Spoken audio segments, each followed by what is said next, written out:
Thank you. Thank you. Holy shit. All right. Yeah. Woo! That was a properly placed woo. No out of context woos. I do not indulge woos that happen weird places. I'm trying to keep it under control. You keep the woo under control. I just wanted it to be weird right when it came out, and it's happening. I was backstage. I'm like, how do I really want to open this thing? Why don't you just attack a woman for no reason about something she didn't even really do? That'd be a nice way to start your big night. I don't know what to do sometimes. I can't handle the love and respect from you people. So make no mistake, I'm hating myself inside. They brought pizza backstage. Chicago pizza. I'm not gonna mention any names because I don't want to start any shit. But it was one of them. That's all you're getting. And of course, like, I gotta do this show. I gotta be up here and perform to the best of my ability. And I thought to myself, why not have 2 slices of deep dish pizza? Why not do that? That voice was not honored within me. And now I have 2 slices of that pizza in my stomach, which I will blame if this goes badly. That's how I plan. That didn't go well, fucking pizza. Got a plan. I've got an inner blogger that reviews my show as it's in progress. Maron started off kind of awkward, making notice of a woman who went woo. Then he just started talking about pizza for no reason, like he's got all day up there. I don't know how this is gonna go tonight. Clearly he doesn't have a plan. He's already brought me into it. More later.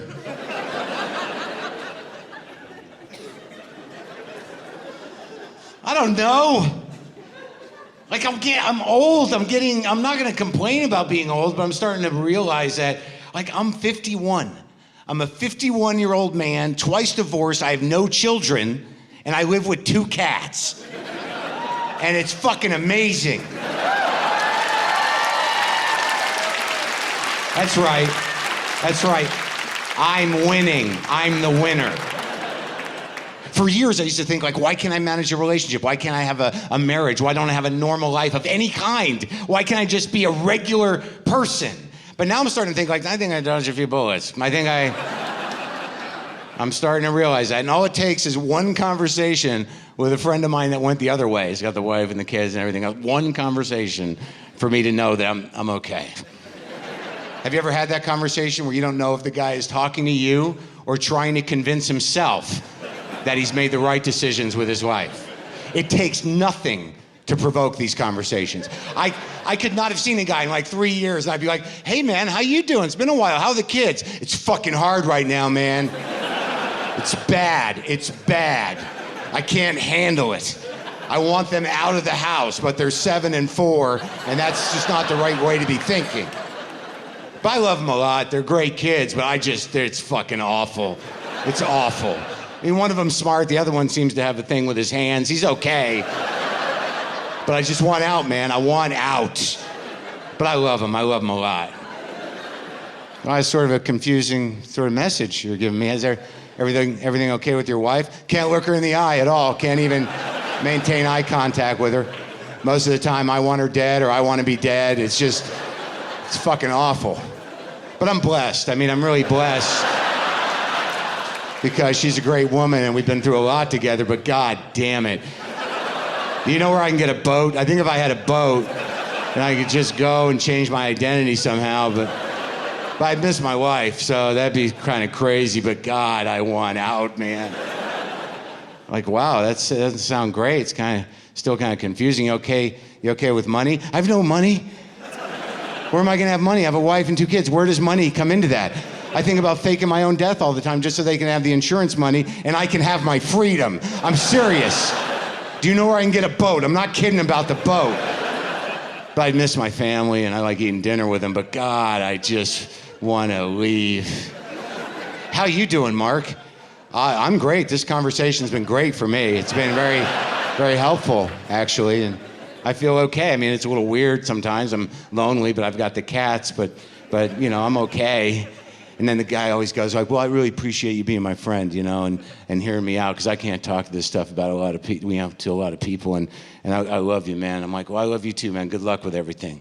And I know that fucker goes home, and the second he sees his wife says, ran into Maron, still sad and alone. It's him and those damn cats. When's that guy gonna get it together, right? I told him how great we were doing, baby. Judas. Yeah, you know, I got the cats. Yeah, it's kind of getting hard to sell the whole, like, you know, 51-year-old dude with 2 cats as being, you know, an endearing thing. You know, it's a fine line between, aw, and I don't know. Yeah, I have weird moments with my cats. Yeah, I guess I can share them, I don't know. Maron's gonna struggle for a minute or two. Try to figure out whether or not he'll share this information like it's some big secret. Seen him do this 3 times. I wonder what he's gonna do. More later. All right, well, one time I was on the bed with Monkey and LaFonda. And this came out of my mouth out loud. I said, I guess it's just us now, you guys. So it's kind of sad. It's a real moment, though. Said this to Monkey out loud the other day, not long ago anyways. I said, you're getting old, buddy. Look at you, you're like an old cat. You're all old and shit. And you don't think that affects cats. You don't think that they register that kind of thing. But 2 days later, Monkey shit on my carpet while maintaining eye contact with me. Nothing you can do when a cat's doing that. Just go like, okay, that's happening? And they're like, yes, it is, I'm doing it. And then I thought, like, is this about the comment I made? It is, right? And he didn't say anything, but you project. And then he tried to bury his shit on the carpet, which I thought was spiteful, and I did feel it was personal. But it wasn't, they're just dumb cats. They're just stupid animals. It's hard for a cat owner to admit this kind of thing. It wasn't personal. He just had some sort of brain skid and thought he was outside and shit on what he thought was grass. It was the carpet. But we project all kinds of shit onto cats because we're cat people. And you don't want to believe they're just dumb animals. You're like, not mine, he's genius. He's like a mystical wizard who understands everything my cat is. It's genius. No, I don't think so. But it happens to me all the time. Like, I'll just see Monkey laying on the bed, just looking out at nothing. And I'll be like, I wonder what he's thinking about. Probably Egypt. No. No, he's just like, light. Ooh, is that a bug? Nope. Okay. Nap time. And I used to think my cats were fucked up. I used to think that my cats were like crazy because they were wild when I found them, and that I always had that excuse in my head for why my cats were so skittish and weird. But now I'm starting to think it's me. I'm the reason. Like, they're just cats. Like, you've been with me now for what, 10 minutes? Imagine if you were a cat. I'm not the optimal owner of a cat. My cats go through a horrible experience almost daily.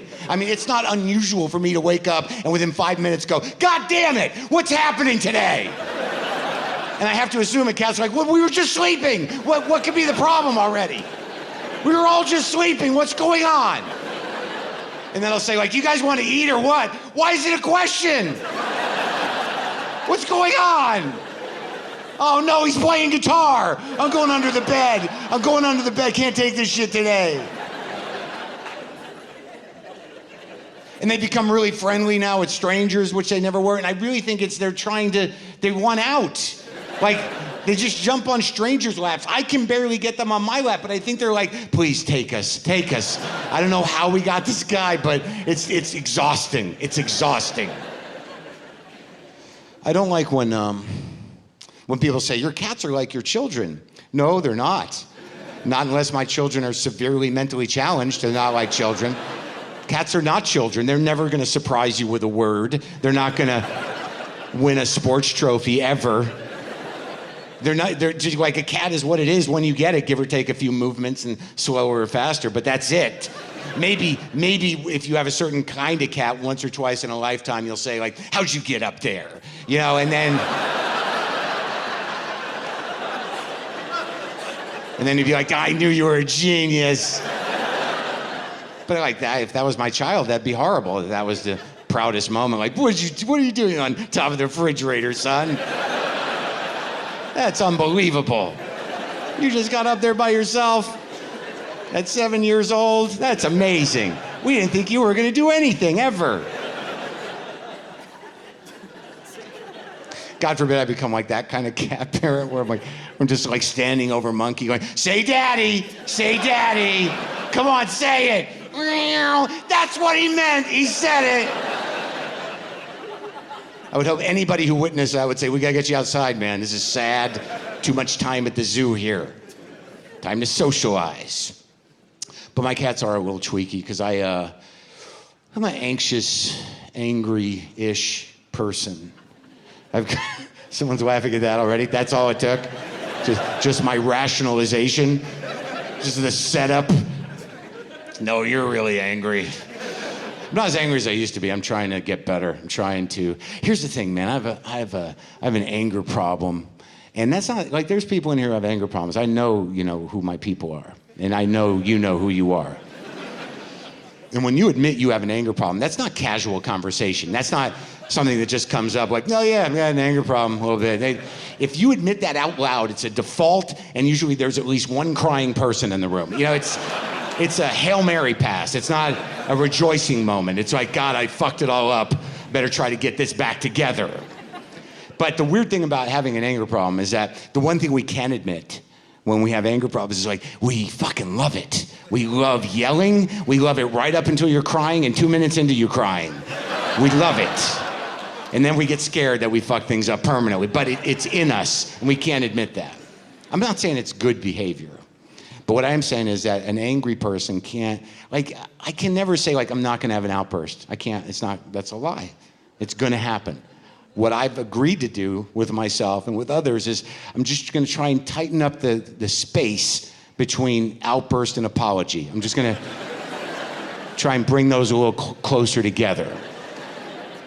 It's gotten pretty close. This recently came out of my mouth. Shut the fuck up, I am sorry. That's tight.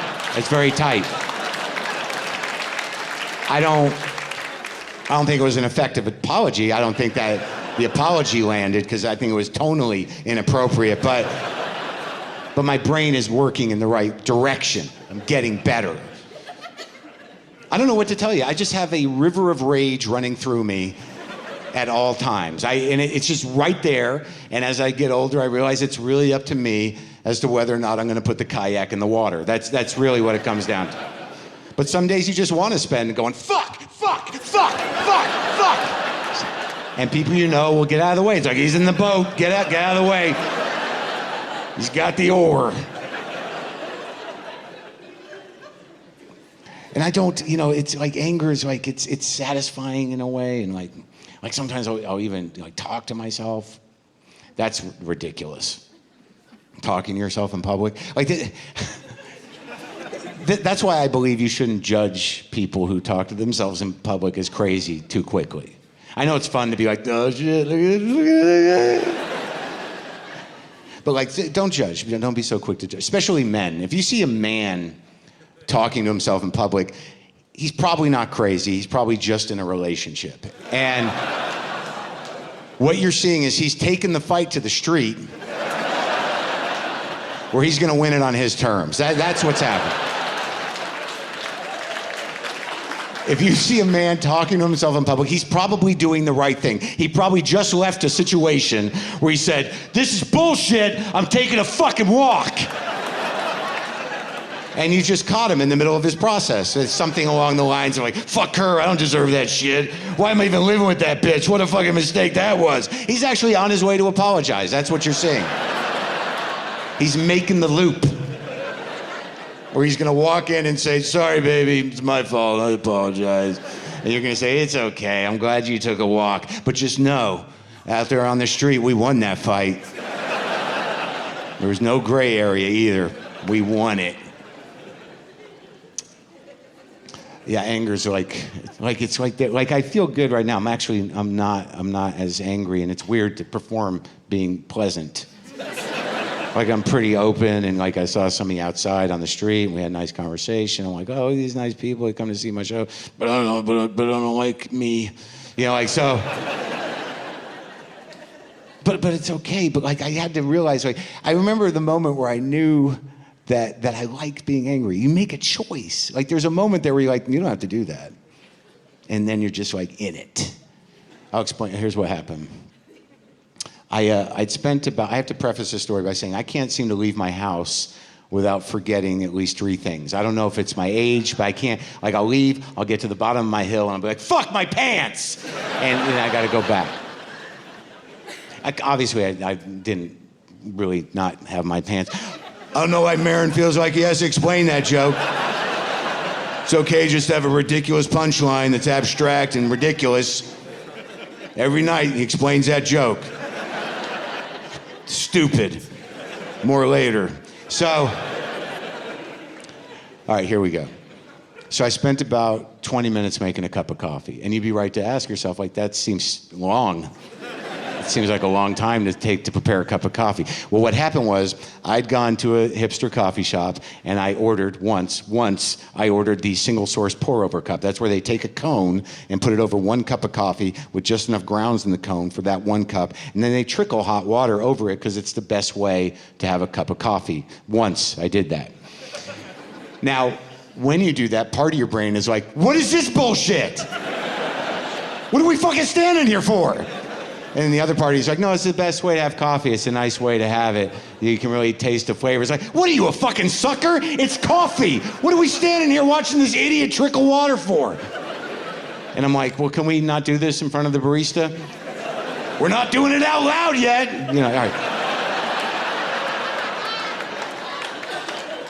So, something resonated about the process because now I was doing it at home, which is why it took 20 minutes. So, I'm at home and I'm trickling water into a cone, and that part of my brain's like, are you fucking kidding me? We're doing this at home, you idiot. I'm like, well, why are you yelling? What do we got to lose? Life, time. And I'm excited. You know, I made the cup of coffee. I'm like, this is gonna fuel my rage on the highway. I'm gonna be jacked up. I put it in my travel cup and I hit the road and I got to the bottom of my hill and I'm like, fuck yeah, coffee, god damn it. Coffee's on the counter in the kitchen. Now, in that moment, I should have just let it go. But for no reason at all, none, I was like, I'm backing up the fucking hill. Now, it's a 1/4 mile, there's cars on both sides. And no reason, I'm like, fuck this. Now, when I got to the front of my house and I had not hit any cars, my first thought was, you're a fucking idiot. But the louder thought was, nailed it. I fucking nailed that. That was impressive. I mean, I think there's an argument to be made. We do that every morning. I'm invigorated. I don't even need coffee. Maybe you could get the neighbors involved. You get to the bottom of the hill, honk the horn, everyone comes out, you wave and smile and just jam it up the fucking hill backwards. That's how my brain works. I don't know how it all happened. I don't know why I'm like I don't know why I'm like I am. Do you ever think about that? Not why I'm like I am. But like why you're like you are? Do you ever think about like when you were a little kid? Like what happened to that kid? Right? Sort of a sad moment. Like there was a time where some of us could just be like, look, I have a rock! And that was enough. That was enough. What happened to that kid? He's in there still. I still think he's in there. Like, but you know, you just crush him down. Like you're just walking down the street and he's like, look, a rock. You're like, shut up. No time for rocks now. Rock's not gonna fix it anymore.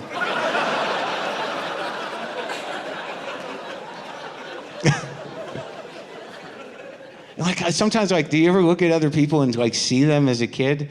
Like, sometimes I have to do that just so I don't hate them. Do you ever, like you have that moment where you're like, oh, I fucking hate that guy. And then you picture him as a kid, like, oh, he was that kid. Yeah. It was never easy for that guy. That's the other thing that's weird about me. Like, contempt and empathy are very close together. Like, I don't like, there were things I used to be angry about that I'm really not angry about anymore, but my brain doesn't know that. You know, like, it's like phantom limb anger. You know, like, it's just, my heart's not into it, but my brain will still do that. Like, I'm a 51-year-old man. I never have to have this thought. Fuck that beard. Yeah, I don't, like, it's not, why would I fucking have that thought? Like, that guy's beard isn't doing anything to bother you, but, like, my brain's like, there's no integrity in that beard. That's not a real beard, that's a coffee shop beard. That beard in the wild lives off the grid and shits in an outhouse and thinks the Jews run the government. That beard, that guy did not earn that beard. He's a victim of the Mumfording of America.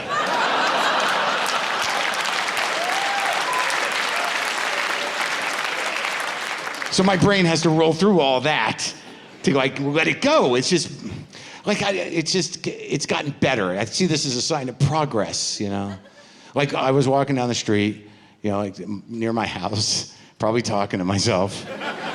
And I look up and I just see this dude walking towards me. I don't even know what it was, but my brain just went, fuck that guy.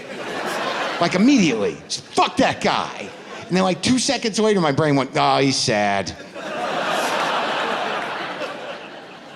And I think when they're that close together, we can call it contempathy, and that's a sign of progress. I think that's a sign of progress.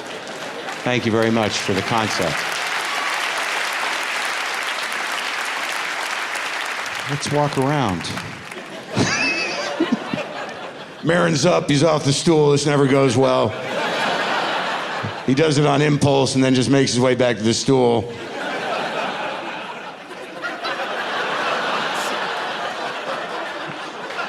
More later.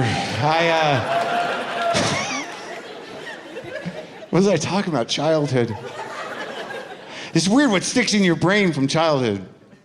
I think there's a couple of things I remember. Like, one thing happened in, like, just out of nowhere. I went to Trader Joe's, and let's not get excited about Trader Joe's. Let's get over the excitement about Trader Joe's. It's not that great. I know we were all excited at first, like, do you have a Trader Joe's? Yeah, we just got one. But now, like, you're over it, right? You go there, you get the 3 things you get there. All Trader Joe's did was add another stop. That's all it really did. So now you gotta go to the regular supermarket and go get the 3 things at Trader Joe's. That's all it did. Produce is never good, to the point where you're like, what the fuck is wrong with this? You know, I don't want to talk about Trader Joe's, but the point is, it just gets to a point where you're like, something's gotta be evil here. There's gotta be evil at Trader Joe's. I don't know what it is, but I think we're all gonna find out all at once eventually. The point being, I bought a bunch of bags of the trail mix, the raw mix. Doesn't matter what kind. Doesn't matter. It's a detail. Maron, just get on with the joke. More later.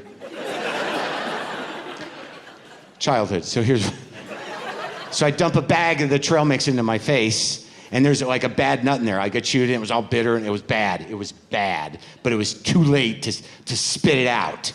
So I swallowed this bitter, bad nut. And I had a moment of panic, and then that song from childhood popped into my head. Found a peanut, found a peanut, found a peanut. And then all of a sudden I'm like, oh, I think that guy dies in that song. So, like, I'm freaking out. Like, I'm pretty sure he dies in that song. So I go to the computer, and I'm like, and I Google the lyrics to Found a Peanut. Did not Google what to do if you eat a bad nut. Google the lyrics of Found a Peanut, and I'm like, he does die. He dies. I'm gonna have to ride this out. And I think if I'm remembering correctly, the last verse, he goes to heaven and gets a better nut or something, and it's way too late for me on the heaven thing. So now I'm just sort of like, I don't know what's gonna happen for me in this. I made it through. It was touch and go. Thank God for that song. Had that to kind of comfort me in a way. Transcended that element of childhood. What are you rambling about? Keep the meta voices just to one, please. More later.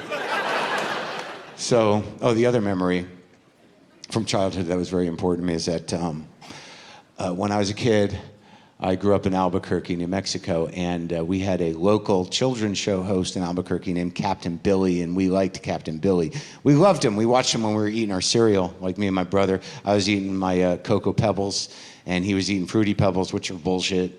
And never got it. Just never got the Fruity Pebbles. Like, I still resent him a little bit now, even, for putting me through watching him eat Fruity Pebbles.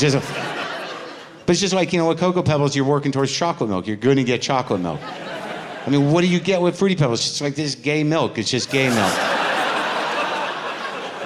Maron feels weird about using the word gay in that context, but he rationalizes it by thinking that Fruity Pebbles had many colors, giving it a rainbow theme, which poetically gives it a pride element. It's a stretch, but that's how Maron makes that joke okay. More later. So, how about Captain Crunch kids? What the fuck was wrong with their mouth? How could you eat that shit? Like, there were people that could eat Captain Crunch and then just, I had it once and you're like, what? It just ripped my mouth up. Like I think all those Captain Crunch kids just became like, psychopaths or football players or circus performers. I don't know. I couldn't eat it. How about these kids? I like Cheerios. No, you don't. And you really got to start pushing back now, or it's going to be a long, sad life for you. Tell them to get you a fun cereal. They can afford it. Get your own cereal. But I like Cheerios. You don't. And if you don't push back now, you're going to be a Cheerios pussy your entire life. Metaphorically, it's just middle management for you and your Cheerios. So anyways, Captain Billy. Is this getting through to the balcony? Are you okay up there? Do you feel alienated?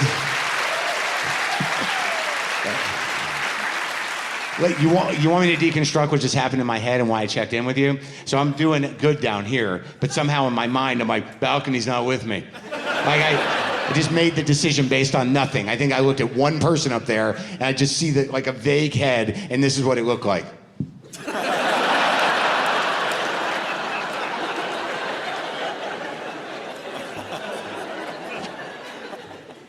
But like, I project all the time. Like, I don't know what people are thinking about. Why do I assume it's about me? I don't know what kind of life you live or what kind of day you had.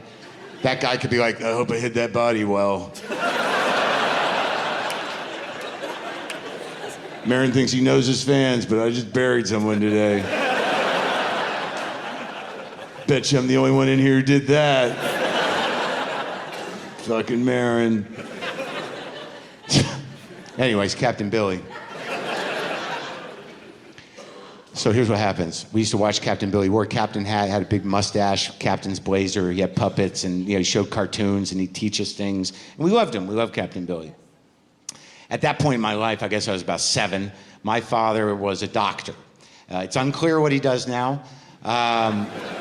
We're in touch, but I don't press him for any information because it just doesn't go anyplace good. But he was a doctor. And one day he came home from the hospital for dinner, which was rare. And he sat at the dinner table and just out of nowhere he said, "Someone shot Captain Billy today." He's at the hospital, he's in critical condition. I couldn't even wrap my brain around it. I'm like, what? Why would anyone shoot Captain Billy? Dad, why? And my father, never being appropriate in his life to this day, looks at his 7-year-old son in the eyes and goes, "Some guy caught him screwing his wife."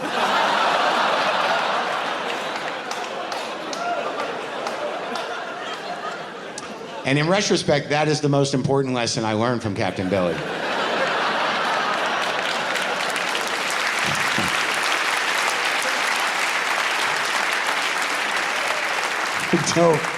Don't do that. It's a commandment for a reason. That commandment will lead to the other one, murder. Do you ever think about how fucked up the world must have been when they wrote the commandments? Like how out of control shit was for a group of guys to come up with those fucking rules? It was a group of people. It was not, God didn't say that to anyone. I don't want to shatter anyone's, okay, grown-ups? So,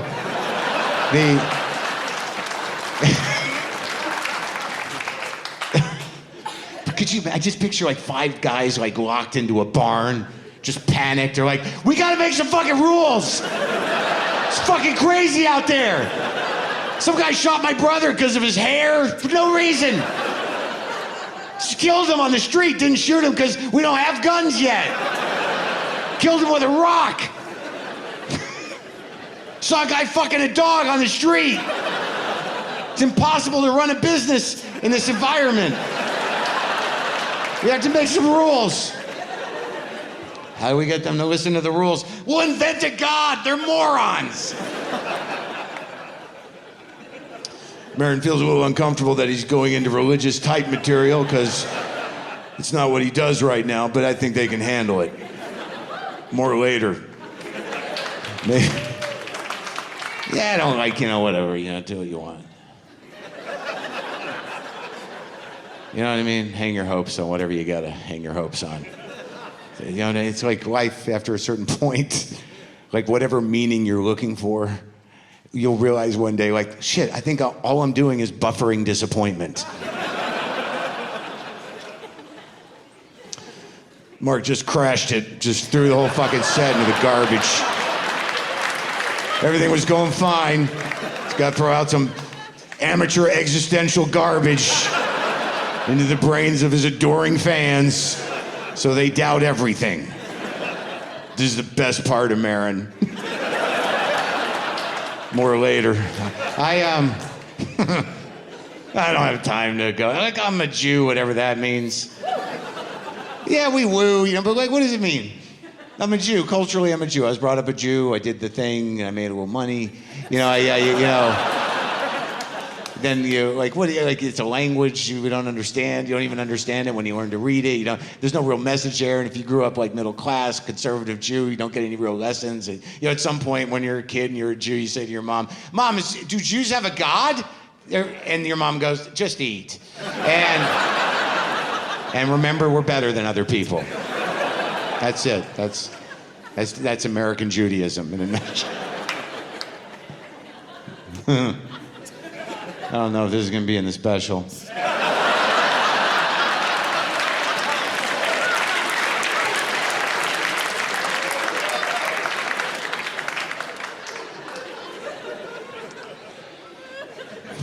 My neighborhood is,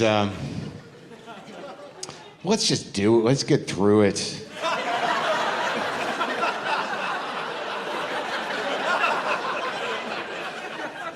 I don't know a lot about religion. I'm not very sophisticated with that stuff. I just was never, given, I don't have a God in place, and that doesn't seem to concern me.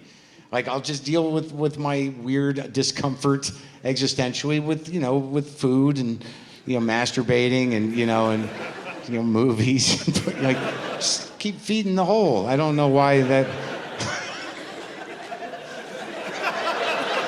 Isn't that what being American is all about? Isn't that?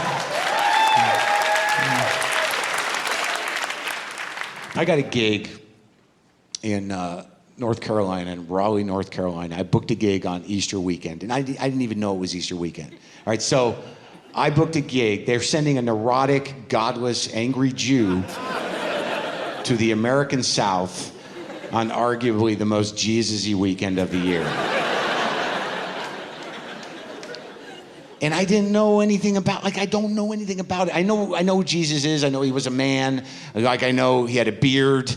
I know he took the hit for everybody. I get the concept. I get the concept of the Jesus religion. Oh, you think you got it bad? Get a load of that guy.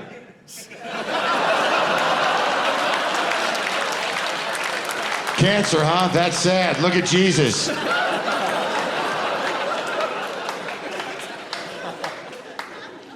Your dog is sick? But, but I'm an empathetic person. Like, I figured that out. I learned empathy. Like I always had it, but I had to re-engage it. You know, I didn't know what the word empathy meant for a long time, and I didn't really experience it very effectively during that time. But now I kind of know what it means. I think, like for me, the working definition of empathy is being able to put yourself in the place of the person you're yelling at.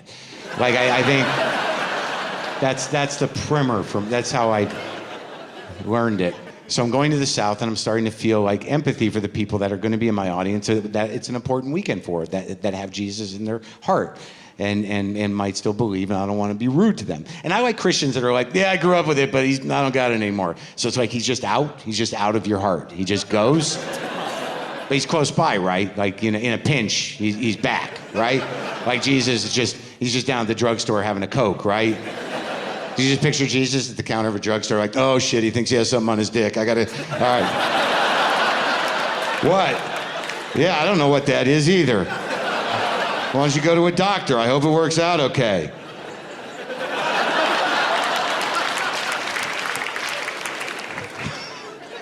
Oh shit, he's on an airplane. What? What do you want? I don't know if it's gonna crash. Yeah, it's scary. It is scary. Okay? Okay. So my first gig is Good Friday, and I don't know anything about it. I genuinely do not know what it is. So I'm in my hotel room in North Carolina, and I Google Jesus. And I read a little bit, and then I'm taken to the Good Friday wiki. And I read a little bit, and what I learned fairly quickly is that was not a good day for Jesus. At all, really. Arguably the worst day of Jesus' life. And I don't know if those of you are hanging on to hopes that he'll come back, maybe one of the reasons he's not is the cold, hard, literal irony of calling that day by that name. Maybe you should rally a little grassroots momentum towards the Pope to change the fucking name to something more honest, like the worst fucking day of Jesus' life day.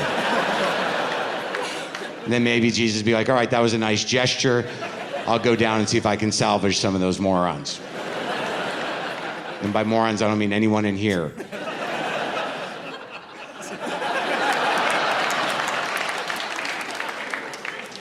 Are you getting mad, lady? Are you getting upset? You okay? Okay. I just projected a personality onto her. So anyways, so I'm reading the story of Good Friday, and I have to relate to it in a personal way, because that's how I read things. I'm not saying that I'm Jesus-like or that I have any aspirations to being a Jesus. I mean, I think I have the charisma and charm to be a cult leader, but I lack the vision, quite honestly. I lack the vision. Like, clearly I can bring people together. I can get people into the room. But if you guys had those kind of expectations, I believe you'd be disappointed. You'd be leaving going like, I wasn't uplifted at all. I don't think that guy's got his message together. Because it would get sad. Eventually you'd all be like, I'd be like, oh, I'm sorry. I guess I'm just gonna get something to eat and go back to my hotel. But 200 years from now, theologians would be like, what Maron meant by a hotel was, aren't we all guests? We are, aren't we? I think that it fell on deaf ears when Maron was preaching his gospel, but now he's more understood. And sadly, that was the last night anyone saw him in Chicago. Rumor has it he entered the water, tried to catch fish underneath the water. Maron's riffing about Jesus for no reason. Gone completely off-road now. More later. So, okay. Let's stay in it. It's all gonna turn around. I want to make sure I got this in the can. Good Friday. Let me see if I can get it right. Jesus is in trouble. He's standing before Pilate. Pilate's like, oh, this guy. Oh, God, I don't want to deal with this. Go to the Jews. Let Herod deal with you. Jesus goes to Herod. In my mind, Herod goes, oy, oy, oy. What am I going to do with this guy? Troublemaker, this one. some Christian came up to me after a show and he said, Herod wasn't a Jew. I'm like, don't buzzkill with truth. So then Herod goes, go back to Pilate. I don't want to deal with this. And then Jesus goes back to Pilate. And Pilate's like, why are you back? I don't want anything to do with this. Let's ask the crowd what to do. What should we do with Jesus? And the crowd goes, kill him! That's the story, right? So Jesus died because of a shitty crowd?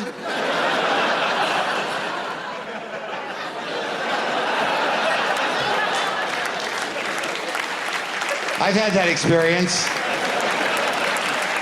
But I can just come back and try again. Jesus really died, right? Adults, he died and came back from the dead, right? Grown-up people.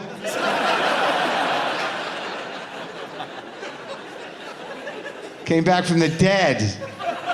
That's it, right? And people believe that. They're like, yeah, and you can't argue with them. Like, that's impossible. No, it's Jesus. I just want to postulate this idea. Is it possible that, like, a few of the apostles are like, fuck, he's dead, we're out of work. We gotta...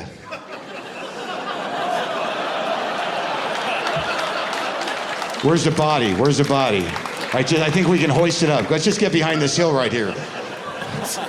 Are they looking? Are they looking?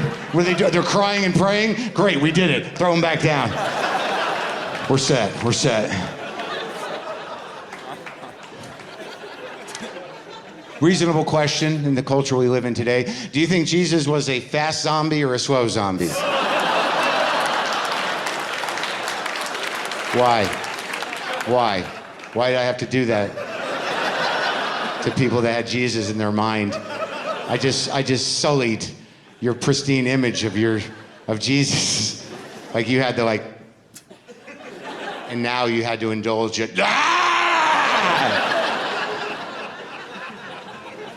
Wouldn't that be insane if he came back like that? People would be so freaked out. They're like, oh, Jesus is back. That's great. No, it's not. It's not great. What are you talking about? We've been waiting. He's eating children. Wait, Jesus is eating children? He's eating everybody. He's just eating people. It's horrible.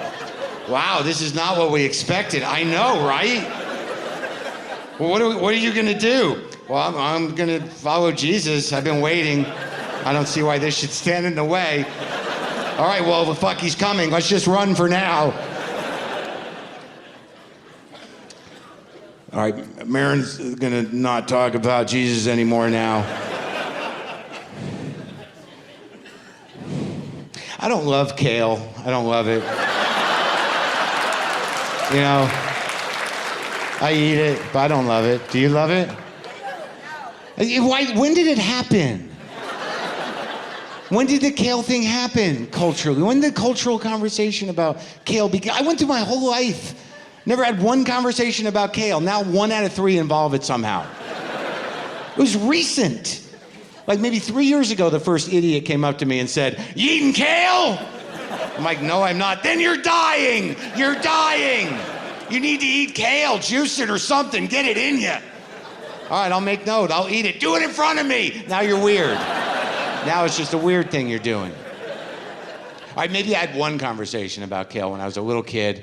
When my family went to an all-you-can-eat restaurant, and I was getting food with my dad, and I think I said, Dad, what are all these green leaves on the ice around the food we're getting? And my dad, I'm paraphrasing, said, oh, that's kale, they grow it for garbage. When did kale make the jump from buffet garnish to life essential? When did that happen? It's around the same time that people started putting bacon in everything. I can track those.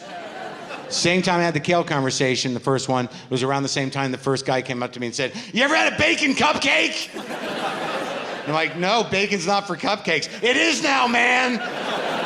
Sweet and savory, get on board, bro. About 3 years ago, kale and bacon replaced good and evil in our culture. And you just have to find some place between them to lead a moral life.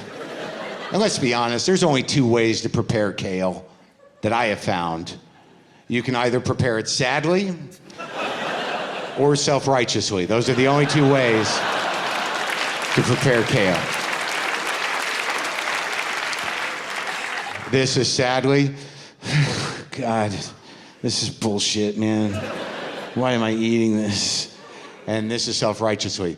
Yes, I am eating this. Daddy's eating healthy, monkey. Look at Daddy eating kale.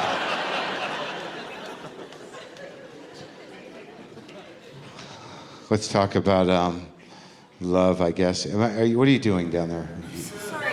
What's the matter? I have to take a picture. I can't help myself. You have to take a picture? Of me? Yes. I don't know why.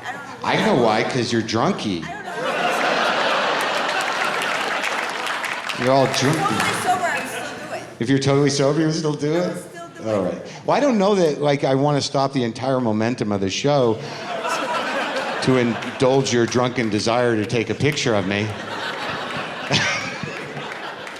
I know that you've had a few cocktails and somehow or another you've decided that this is just about me and you.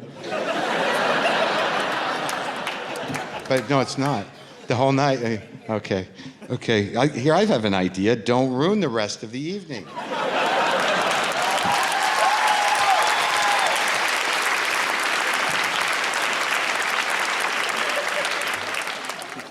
So, okay, yeah, I've been through some relationships lately. Some of you are up to speed on some of that stuff. Some bad ones. There's been some bad ones. Like, I was with a woman for a few years, 3.5 years. I almost married her until I realized I don't think she likes me at all, ever.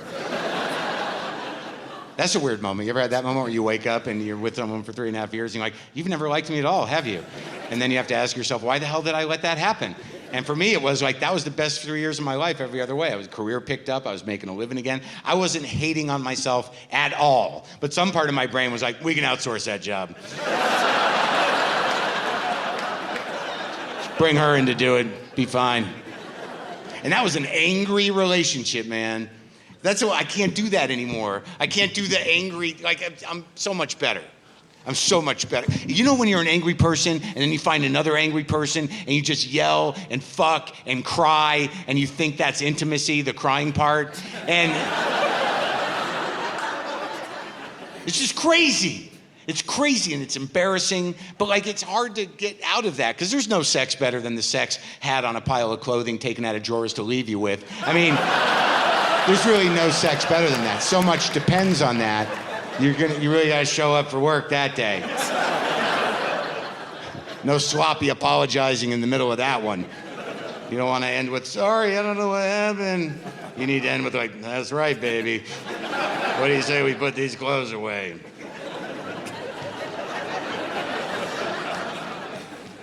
But it's embarrassing to be in a yelling relationship because you have neighbors. It's like you get ashamed of yourself. You're screaming at each other, and then one day you realize they've got to be hearing everything. I used to see my neighbor putting his garbage out, and I had to fight the urge to not say, I'm not hitting her. I'm not hitting her. Just emotional abuse. We're both doing it. We're both doing it. I mean, you hear the shit she says, right? You hear that shit, right? Why are you looking at me weird? She doesn't even live here. You're my fucking neighbor. Pick a team, asshole.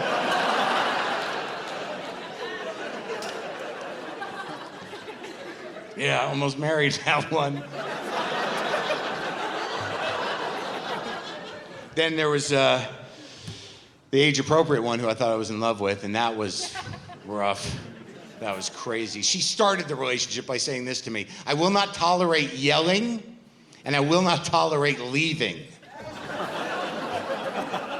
So what do I do then? When both of those would be the right thing to do.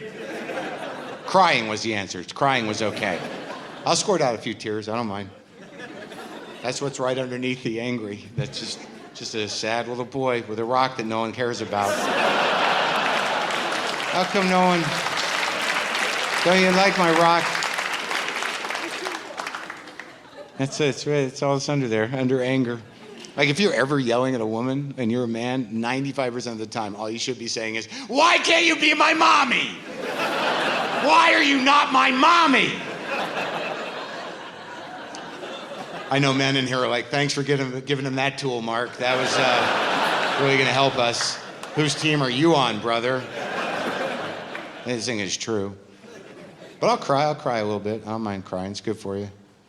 But I will say this, the two most embarrassing things you can be caught doing as a man, or maybe I should just say as this man, are either crying uncontrollably, just weeping uncontrollably, or experiencing profound joy. Let me try and I'll illustrate it for you physically.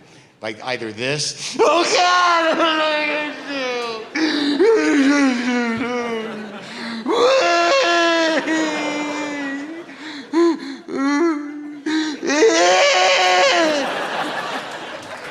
That, or this, yay! Ooh, yay!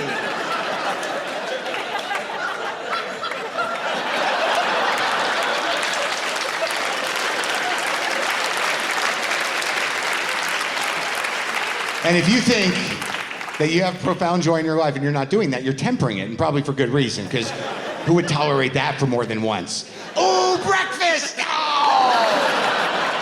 Okay, turn it down a little bit. Turn it down. Not attractive. But I feel so good. Okay. So that relationship didn't work out. Then I had a long distance relationship, which was, Maron's apparently gonna fiddle with the mic stand for a little while. More later. The long distance thing is weird. You can actually make it work because of technology. You can have a long distance relationship with some sense of intimacy because you can Skype. You can talk in real time to a person and watch them talk to you in real time on your screen. And you can say things like romantic things like, move closer so your head's actual size. It's weird, right? You can have Skype Sex, which is a cute way of saying, masturbating to each other, masturbating in real time while you watch each other masturbating. That's cool. I know everyone's done it, or you will do it. It's only the first time that's weird. The first time when you're like, I guess we're doing this. Are we doing it? We're doing it. Oh, shit. But by the second time, you're like, are you set up? All right, get set up. I thought it was now. I'll Skype back in 5. Get set up. There's only one rule for Skype Sex, really. It's just the only advice I can give you is stay focused on what's happening. Just stay focused. Don't let your eyes drift to the little box in the left-hand corner. Just stay on this. Try to avoid that moment where you're like, who's the sad masturbating guy? Oh shit, that's me.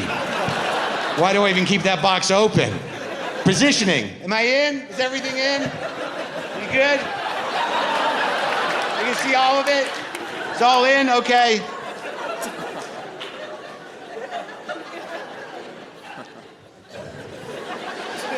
It's a universal sign for jerking off. That doesn't mean anything anywhere else. There's no culture where this means ripping your dick off. Well, there was one, but they didn't survive. Maron's so proud of that stupid joke. More later.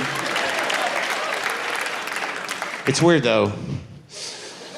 Like, I don't know where the gender conversation or debate is on any given day. I know there's constant issues and struggles. I understand that. But I do know that one show, a woman came up to me after the show, after I'd done that.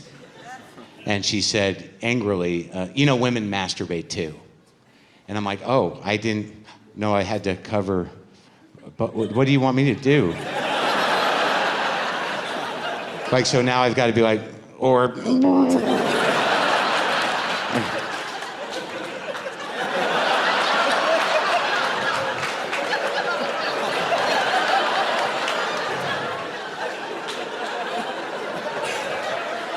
you remember the first time you saw a woman masturbating in front of you and the first thought you had was like, wow, that thing can take a beating? I thought that was a fragile flower, but you look like you're digging for something. Oh my God. Do you want me to touch it like that? Like that? Really like that? Oh my God, we got to ease into that. I can't even look at you the same way right now.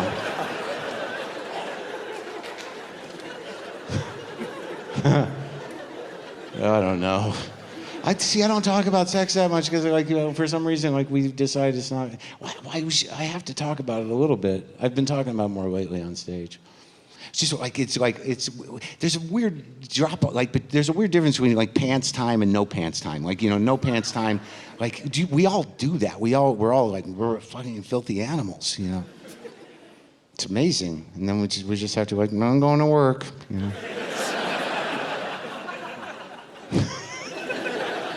Right? I'm fascinated with it, kind of. Like, it was weird. Like, I'll share this because I don't really know why I do, but I kind of know why. Like that woman who like I almost had a baby with, the one who I was going to marry. Like, she really wanted a baby. All right, I'm going to try to walk over here. She really wanted a baby. And I didn't really want one, right? But I didn't use protection or anything because I'm like, let's roll the dice. So, and I'm a child when it comes to protection. Like, I can't feel anything. Yeah, I'm that guy. So, at 51, I'm not proud. All right? People are like, what about diseases? Well, you speculate. So,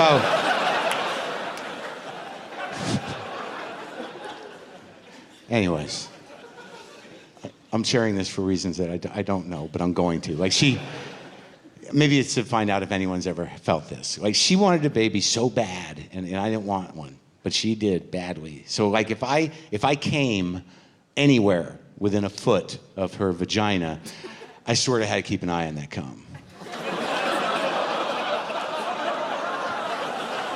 Like, it's like, all right, I'll get a Kleenex, but that stays out. That stays on the tummy, doesn't go in, right? Don't want a finger baby. I'd like to be part of it. Really, that's where you're going to draw the line? That to most of you, it was like, I don't know if we need to know that. Isn't that weird that that's it? Like we're all people here, right? Everyone in here, everyone has had cum on them. Every one of you has had cum on you.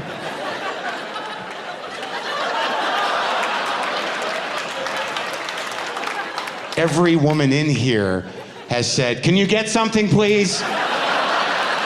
Yes, it is a lot. Could you just get something? Just get that. Get a towel. Not that towel. Get the shitty towel. Every man in here has surprised himself with the masturbation session he didn't think was going to happen. Oh, shit. Oh, fuck. Okay. Everyone has had cum on them. It's where we come from. It's what bonds us. Cum.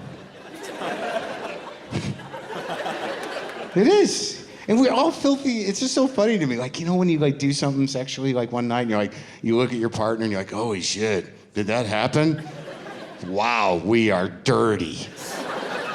And then you just got to go to the work next day and just act like a person and not like a filthy monster. So,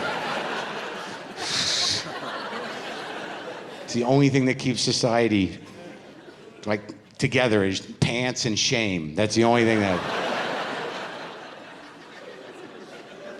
All right. Let's close with something big. Ice cream can go fuck itself. I know some of you are like, I don't understand, ice cream's fun. It's like, great, what would be the problem? Because it's fucking horrible. Because I have an issue with ice cream. For me, ice cream is for children to enjoy and for me to feel ashamed of, right? It's just the way I operate. I'm a drug addict. I haven't done anything in 16 years. But it's all right. No. Doesn't make me a good person. My point is, if I eat a little ice cream, I don't know how long it's gonna go on for. It could go on for fucking weeks. I have a daily struggle with ice cream, and it's pathetic, but it's real. Because ice cream, it's the perfect drug. It can work both ways. If this show's gone well, I could end this show, and part of me be like, I kind of want to keep this party going. And get a little ice cream, just keep rocking. Or let's say this set went badly and I was like, oh, why do I even do comedy? I don't want to live anymore. I get some ice cream. It'll work both ways. It's a beautiful drug. But it's a struggle for me because I'm compulsive. Maybe if I walk you through it, You'd have more sympathy for this struggle. Okay, let's do it.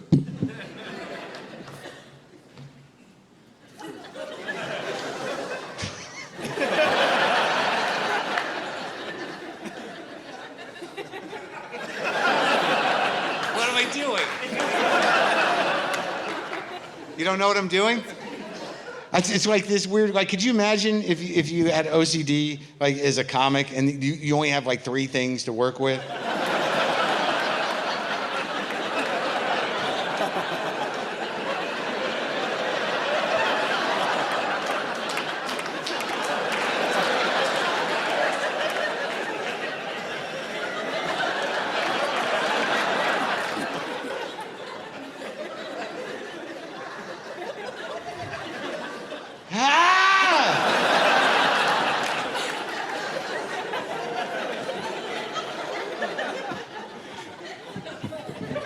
I guess that was a short performance piece called OCD Guy. Thank you. Okay. So here's what'll happen. Ice cream. This is the struggle. Let's say I just did a good set at the Comedy Store in Hollywood, and I drive home. I get home at 11:45 at night. I walk into my house and I think, like, that was a good day. Had a good set. I'm just gonna get some sleep like a grown-up. I'm gonna go to bed now. Then part of my brain will be like, fuck that! It's fucking ice cream time. Let's go. Let's get some ice cream. And I'm like, no, it's late. There's no reason to eat ice cream at this hour. We're adults. I don't think we need to do that. Fuck you, adult asshole. Let's get some ice cream. And then I try to do this one. No, the store closes. It's closed. We're never gonna make it. You can make it, man. You can make it if you leave right now. All right? It's open for 10 more minutes. And I'm like, I don't really think we should. Shut up. Go get it.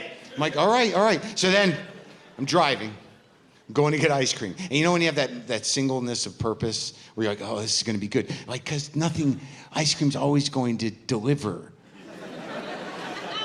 There's nothing in life that is that steady where you're like, I'm gonna get it and it's gonna go in my mouth and I'm gonna be fucking great.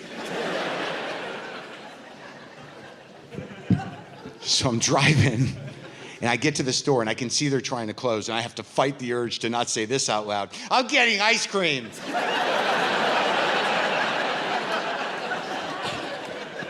So then you kind of scramble to the ice cream freezer and you just stand before it and you're like, yay! Ooh! And then, if you haven't been there in a few weeks, then the next thought is like, wow, Ben and Jerry's has been up to some shit. What is happening? It's like 90 new flavors. Why don't they just make a flavor that's called there's way too much shit in this ice cream, yay? When you have that moment where you pick it up, it's like, wow, cheddar goldfish. Well, I guess they know what they're doing. Bacon, of course. Pennies, that's weird, pennies. I'll try it. So, in my mind, I'm gonna get 1 pint of ice cream. It's gonna last me a couple of days. What?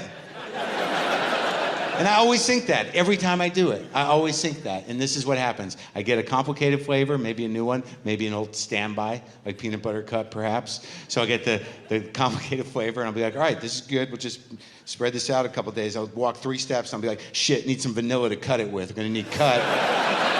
Gotta cut this. You can't eat this straight. You gotta step on it a little bit. So now I'm walking out with 2 pints of ice cream. I didn't want any ice cream. Now I got 2 pints. And I'm going home thinking I'm gonna be responsible with the ice cream. Now, here's what happens when I get home. I get inside my house and I think, all right, this first bowl is gonna be a grown-up bowl of ice cream. See, I already fucked up, because I'm saying the first bowl. My only bowl is gonna be a grown-up bowl of ice cream. So then I'll thaw the stuff out, take a few minutes to thaw it out. Then I'll take the tops off, get a bowl, a spoon, to put about 1/3 of the complicated flavor in, and a couple of hits of the cut in there.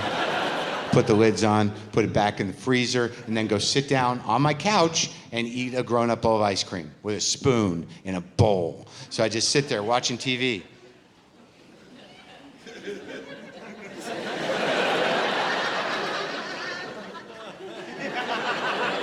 Oh, it's so good. Maybe I'll even put the bowl down.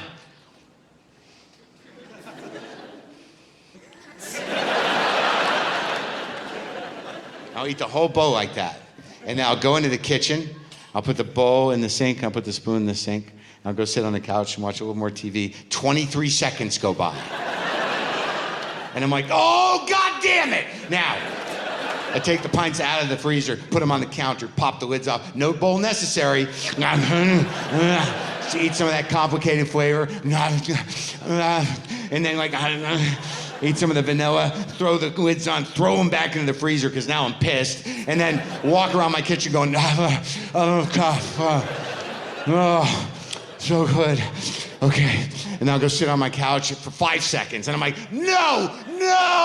And then now I'm just eating over the freezer like someone's gonna catch me. Like, so I eat like all of the complicated flavor. There's only like 4 tablespoons left. There's about 1/8 of a pint of the vanilla cut.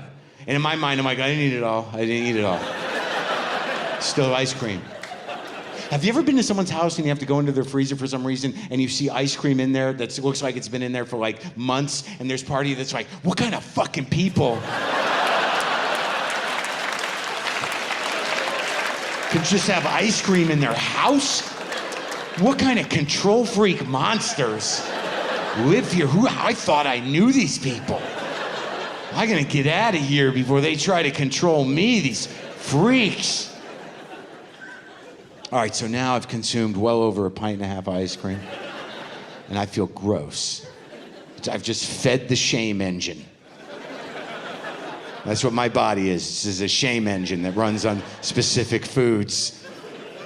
And I got a phantom fat issue, which I know is not a sympathetic position. I'm an idiot that always thinks he's fat. So like I feel it in my heart, even though I know it's not there. Body dysmorphia, it's my mom's fault. Trying to have a little compassion.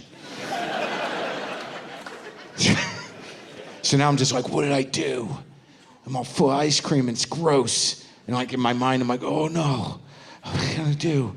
Like, and then I'm like, oh fuck, I guess I'll just go to bed. And now I get in bed and I don't know where to put my phantom fat. I'm just laying there like, what the fuck happened? 1.5 pints of ice cream is bullshit. I didn't even want it. Now I can't fucking sleep. What am I gonna do now? Some voice goes, you know what you're gonna do now. You're gonna sadly masturbate. That's what you're gonna do. And that's like the worst kind of masturbation, when you don't even want to do it. You're just doing it because you don't feel good and you're awake. And you like can't even commit to it. You're just like, bleh.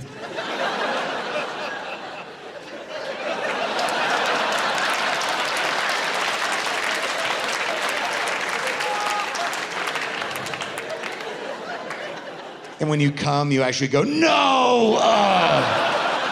And you're like, no, shit, okay. And you get a towel.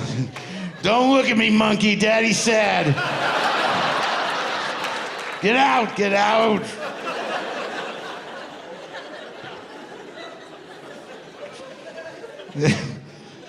You get back in the bed, you lay down, you're like, no, it's fucking horrible. Fucking sad. So how does night end like this? And then you like lay there for like 40 seconds. And then you're like, there's still some ice cream left. You're gonna go hit that shit. I think Maron did a pretty good show tonight. I'm proud of him. More later. Thank you. Thank you.